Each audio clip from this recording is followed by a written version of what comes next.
श्री शिव महापुराण विद्येश्वर संहिता का दूसरा अध्याय। शिव पुराण की महिमा और संहिताओं के भेद। सूत जी बोले, हे मुनीश्वरों, यह आपने त्रिलोक हितकारी सर्वोत्तम प्रश्न किया है।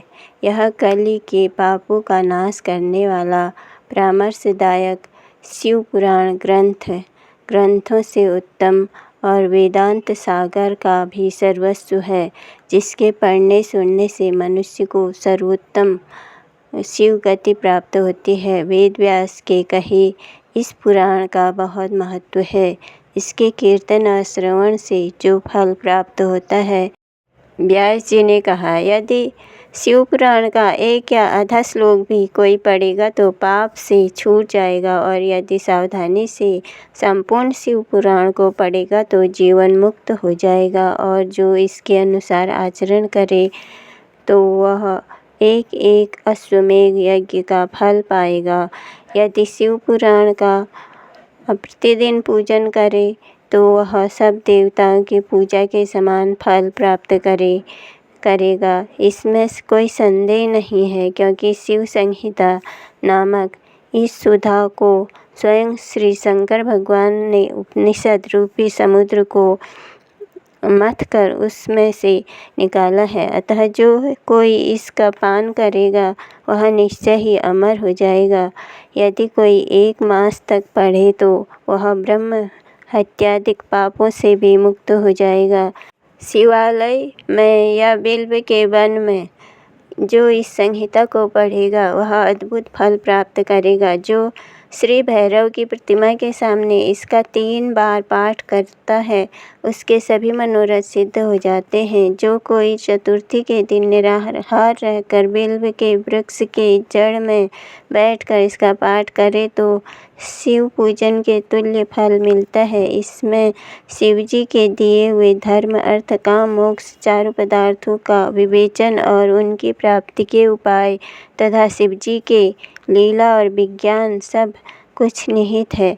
अतएव यह सब प्रकार आदरणीय है। वेद और श्री ब्रह्मा जी की रचना की, जिसमें विद्येश्वर संहिता, रुद्र संहिता, विनायक संहिता, उमा संहिता, मातृ संहिता, एकादश रुद्र संहिता, कैलाश संहिता, शतरुद्र संहिता, कोटि रुद्र संहिता, सहस्र कोटि रुद्र संहिता, वायवी संहिता और धर्म संहिता, इतनी संहिताएं इस पुराण में सम्मिलित हैं।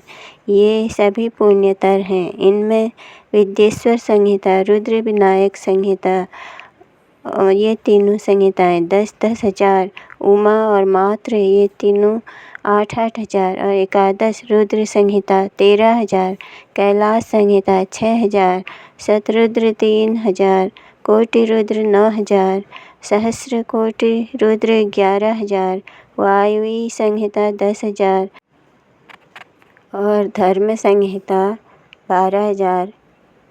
इस प्रकार कुल 1 लाख श्लोकों का यह शिव महापुराण है, परंतु इसे शिव ने अब केवल 24,000 श्लोकों का ही सबके लिए रख दिया है, और यह 18 पुराणों में से चौथा पुराण कहा जाता है।